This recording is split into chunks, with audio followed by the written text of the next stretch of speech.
Welcome to our channel.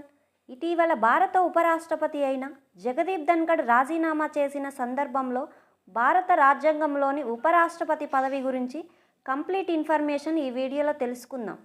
ఉపరాష్ట్రపతి పదవి భారత రాజ్యాంగంలో 5th పార్టుకు సంబంధించినది. ఈ ఉపరాష్ట్రపతి పదవి భారత రాజ్యాంగంలో 2వ అత్యున్నతమైన పదవి. సాధారణంగా ఉపరాష్ట్రపతి పదవి ఖాళీ అయినప్పుడు ఆర్టికల్ 68 క్లాస్ 2 ప్రకారం వీలైనంత తొందరగా ఎలక్షన్ కమిషన్ ఎన్నికలు నిర్వహించాలి. నిర్దిష్ట సమయం అంటూ ఏం పేర్కొనలేదు.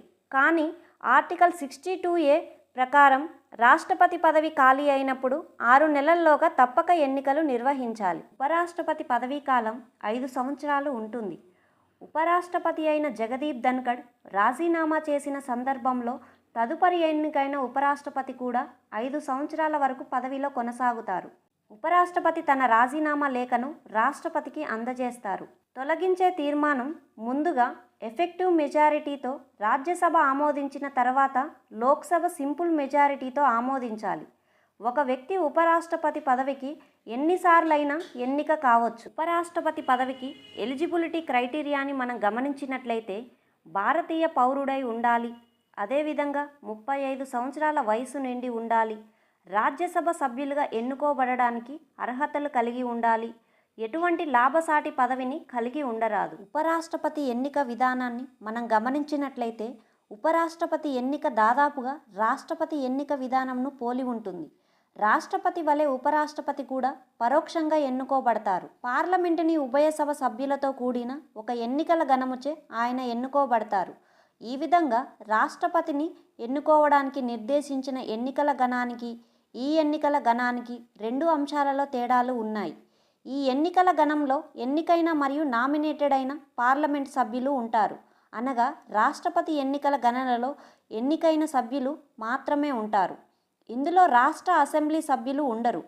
రాష్ట్రపతి ఎన్నికల గణంలో ఎన్నికైన రాష్ట్ర అసెంబ్లీ సభ్యులు కూడా ఉంటారు. రాష్ట్రపతి ఎన్నిక వలె ఉపరాష్ట్రపతి ఎన్నిక కూడా నైష్పత్తిక ప్రాధాన్యత పద్ధతి ప్రకారం ఏక ఓటు బదిలీ సూత్రాన్ని అనుసరించి రహస్య బ్యాలెట్ పద్ధతి ద్వారా జరుగుతుంది. ఉపరాష్ట్రపతి ఎన్నిక నుండి ఏర్పడిన లేదా సంబంధించిన అన్ని సందేహాలను, వివాదాలను సుప్రీంకోర్టు పరిశీలించి నిర్ణయించాలి. అట్టి సుప్రీంకోర్టు నిర్ణయం అంతిమంగా ఉంటుంది. ఇలా కంపేర్ చేస్తూ సబ్జెక్ట్ నేర్చుకుంటే పాలిటీ సబ్జెక్ట్ ఈజీగా అర్థమవుతుంది. ఉపరాష్ట్రపతి పదవీ కాలం గురించి గమనించినట్లయితే ఉపరాష్ట్రపతి తాను పదవి చేపట్టిన తేదీ నుండి 5 సంవత్సరాల కాలం వరకు పదవిలో ఉంటారు. అయితే వారు తన సంతకంతో కూడిన లేఖను రాష్ట్రపతికి పంపడం ద్వారా తన పదవికి రాజీనామా చేయవచ్చు. ఇంతేగాక పదవీ కాలం ముందు తొలగించవచ్చును. తొలగింపుకు లాంఛనమైన మహాభియోగ తీర్మానం ఆస్కారం లేదు. తొలగించే తీర్మానాన్ని రాజ్యసభలోనే ఆ సమయంలో సభ్యులుగా ఉన్న వారందరిలో మెజారిటీ సభ్యులు ఆమోదించాలి. తర్వాత లోక్సభ ఆమోదించాలి.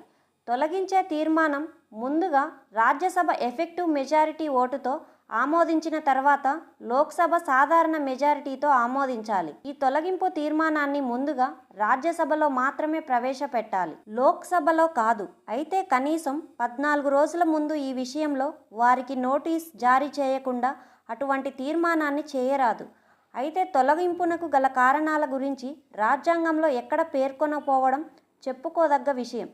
ఉపరాష్ట్రపతి తన పదవీ కాలం పూర్తయినప్పటికీ తిరిగి పోటీ చేయడానికి కూడా అర్హులే. ఎన్నిసార్లైనా ఎన్నుకొనవచ్చు. ఉపరాష్ట్రపతి పదవికి క్రింది సందర్భాలలో ఖాళీ ఏర్పడును: 5 సంవత్సరాల కాల వ్యవధి ముగిసినప్పుడు, రాజీనామా చేసిన సందర్భంలో, అదేవిధంగా తొలగింపబడినప్పుడు, మరణించినప్పుడు, అధికారంలో ఉండడానికి అనర్హుడు అయినప్పుడు, లేదా ఎన్నిక చెల్లదని ప్రకటించినప్పుడు.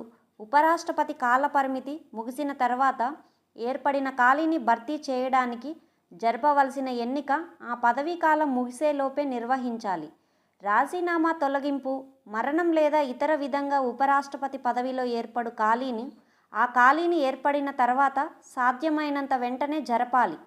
ఈ విధంగా ఎన్నికైన వ్యక్తి పదవి చేపట్టిన తేదీ నుండి 5 సంవత్సరాల పాటు పదవిలో కొనసాగుతాడు. అమెరికా ఉపాధ్యక్షులు నమూనాలో భారత ఉపరాష్ట్రపతిని రూపొందించడం జరిగినప్పటికీ వీటి మధ్య తేడాలు ఉన్నాయి. అమెరికాలో అధ్యక్ష స్థానం ఖాళీ అయినప్పుడు అధ్యక్షుడు బాధ్యతలు స్వీకరించి క్రితం అధ్యక్షుని మిగిలిన మొత్తం కాల వ్యవధిలో అధికారంలో ఉంటారు. కానీ భారతదేశంలో రాష్ట్రపతి పదవి ఖాళీ అయినప్పుడు ఉపరాష్ట్రపతి రాష్ట్రపతిగా బాధ్యతలు స్వీకరించినప్పటికీ క్రితం రాష్ట్రపతి మొత్తం కాల వ్యవధిలో అధికారంలో ఉండరు. వారు తాత్కాలిక ఉపరాష్ట్రపతిగా ఉండి కొత్త రాష్ట్రపతి అధికారం స్వీకరించే వరకే ఈ బాధ్యతలు నిర్వహిస్తారు.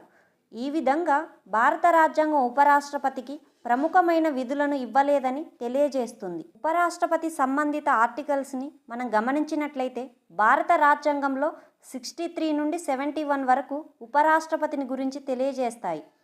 ఆర్టికల్ 63 ప్రకారం భారతదేశానికి ఒక ఉపరాష్ట్రపతి ఉంటాడు. ఆర్టికల్ 64 ప్రకారం ఉపరాష్ట్రపతి రాజ్యసభ ఎక్స్ అఫీషియో చైర్మన్గా వ్యవహరిస్తారు. ఇది అమెరికా నమూనా ఆధారంగా చేసుకొని రూపొందించబడింది. ఆర్టికల్ 65 ప్రకారం రాష్ట్రపతి పదవి ఖాళీ అయినప్పుడు లేదా పదవీ కాలం ముగిసినా లేదా తొలగింపబడిన ఉపరాష్ట్రపతి రాష్ట్రపతి యొక్క కార్యకలాపాలు నిర్వహిస్తాడు. ఆర్టికల్ 66 ప్రకారం పార్లమెంటు ఉభయ సభలలోని సభ్యులతో కూడిన ఎలక్టోరల్ కాలేజీ ద్వారా ఎన్నుకోబడతారు. ఆర్టికల్ 67 ఉపరాష్ట్రపతి పదవీ కాలాన్ని తెలియజేయును. ఆర్టికల్ 68 ప్రకారము ఉపరాష్ట్రపతి పదవీ కాలం ముగిసేలోపు కొత్త ఉపరాష్ట్రపతిని ఎన్నుకోబడాలి. ఆర్టికల్ 69 ప్రకారము ఉపరాష్ట్రపతి ప్రమాణ స్వీకారం తెలియజేయును. ఆర్టికల్ 70 ప్రకారం ప్రత్యేక పరిస్థితులలో రాష్ట్రపతి అధికార విధులను నిర్వర్తించడం. ఆర్టికల్ 71 ఉపరాష్ట్రపతి ఎన్నికకు సంబంధించిన విషయాలు తెలియజేయును. వీడియో నచ్చితే లైక్ చేసి మరిన్ని ఇలాంటి ఇన్ఫర్మేటివ్ వీడియోస్ కోసం మన ఛానల్ని సబ్స్క్రైబ్ చేసుకోగలరు. Thank you for watching.